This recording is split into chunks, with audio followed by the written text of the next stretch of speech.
Doctor Baba Saheb Ambedkar और उनके पिता सूबेदार रामजी मालोजी सकपाल के बीच का रिश्ता बेहद आत्मीय और सम्मानजनक था।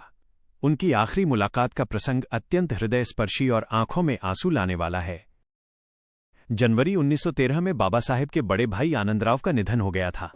इसके कुछ ही दिनों बाद 2 फरवरी 1913 को पिता रामजी बाबा की तबीयत बहुत खराब हो गई। बाबा साहेब उस समय बड़ौदा रियासत में नौकरी कर रहे थे, क्योंकि सयाजीराव गायकवाड़ महाराज द्वारा उन्हें शिक्षा के लिए दी गई छात्रवृत्ति की वो एक शर्त थी। जब बाबा साहेब 2 फरवरी 1913 की सुबह कार्यालय में अपने काम में व्यस्त थे, तब पिताजी की तबीयत गंभीर होने का तार बाबा साहेब को मिला और वे तुरंत बड़ौदा से मुंबई के लिए निकल पड़े। वो तुरंत ही कार्यालय से निकलकर बड़ौदा रेलवे स्टेशन पहुंचे और रेल से सीधा मुंबई के लिए निकल पड़े। गाड़ी में बैठकर भी उनका मन बहुत ही बेचैन था। उन्हें पिता रामजी बाबा की चिंता सता रही थी। जब बाबा साहेब मुंबई पहुंचे, तब रामजी बाबा अपनी अंतिम सांसें गिन रहे थे। बाबा साहेब तुरंत अपने पिता के बिस्तर के पास जाकर बैठ रामजी बाबा ने अत्यंत क्षीण आवाज में पूछा, भीमा, तू आ गया? बाबा साहेब की आंखों से आंसू बह रहे थे। रामजी बाबा जानते थे कि उनका बेटा बहुत बड़ा विद्वान बन गया है, लेकिन उन्हें इस बात का डर था कि उनके जाने के बाद परिवार की जिम्मेदारी भीमा की शिक्षा में कहीं बाधा न बन जाए। रामजी बाबा को पता था कि उनका समय करीब आ गया है, लेकिन उन्हें अपने बेटे भीवा पर अटूट विश्वास था। भीमराव पढ़ लिखकर बहुत बड़े बने और समाज का उद्धार करें, यही उनका सपना था। रामजी बाबा की आंखों में अपने प्रिय पुत्र भीवा को देखने की एक तड़प थी। जैसे ही उन्होंने भीमराव को देखा, उनके चेहरे पर एक संतोष के भाव आ गए। रामजी बाबा ने अपना कांपता हुआ हाथ आगे बढ़ाया और उसे बड़ी ममता के साथ भीमराव की पीठ पर फेरा। वो पल बहुत भावुक था। एक पिता अपनी जीवन भर की तपस्या और उम्मीदें अपने बेटे को सौंप रहा था। उन्होंने भीमराव से केवल इतना ही कहा कि अपनी पढ़ाई पूरी करना और अपने समाज के लिए काम करना। रामजी बाबा जानते थे कि भीमराव ही वो व्यक्ति हैं जो उनके सपनों को सच करेंगे और शोषित समाज के जीवन में उजाला लाएंगे।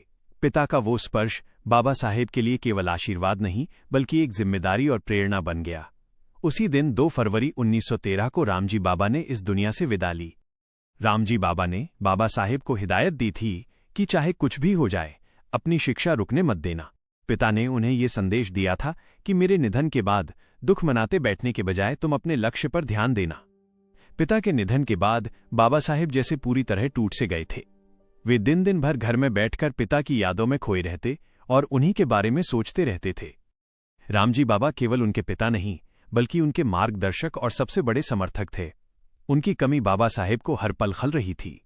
शोक के उस गहरे सागर में डूबे रहने के कारण उनके मन में ये विचार भी आने लगा था कि क्या उन्हें अपनी पढ़ाई छोड़ देनी चाहिए।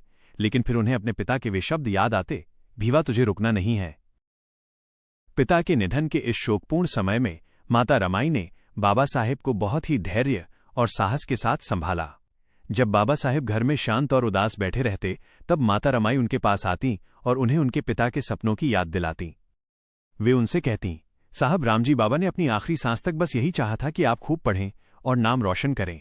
अगर आप ऐसे ही उदास बैठे रहेंगे तो उनका सपना कैसे पूरा होगा। माता रमाई के इन शब्दों ने बाबा साहेब के भीतर एक नई ऊर्जा भर दी। उन्होंने महसूस किया कि पिता के प्रति सच्ची श्रद्धांजलि उनके शोक में डूबे रहने में नहीं, बल्कि उनके द्वारा दिखाए गए शिक्षा के मार्ग पर चलने में है। यही वो समय था जब बाबा साहेब ने अपने निजी दुख को किनारे रखकर पूरे समाज के भविष्य के लिए विदेश जाने का साहसी फैसला लिया। पिता के निधन के लगभग 4 महीने बाद, यानी 15 जून 1913 को बाबा साहेब अमेरिका जाने के लिए निकले। पिता के निधन के कारण उनके मन में यह दुविधा थी कि परिवार को छोड़कर विदेश जाना चाहिए या नहीं। लेकिन रामजी बाबा की अंतिम इच्छा उच्च शिक्षा ही थी। ये याद करते हुए उन्होंने भारी मन से यात्रा का निर्णय लिया। न्यूयॉर्क पहुंचकर उन्होंने कोलंबिया यूनिवर्सिटी में दाखिला लिया। यहां बाबा साहेब के पास न समय था, न फालतू पैसा। उनके संघर्ष की ये बातें आपको हैरान कर देंगी।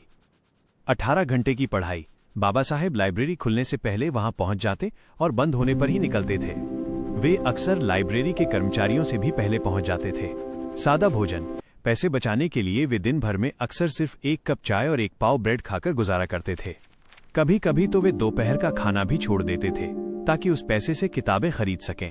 विषयों का सागर। उन्होंने अर्थशास्त्र, समाजशास्त्र, इतिहास और राजनीति शास्त्र जैसे विषयों में महारत हासिल की।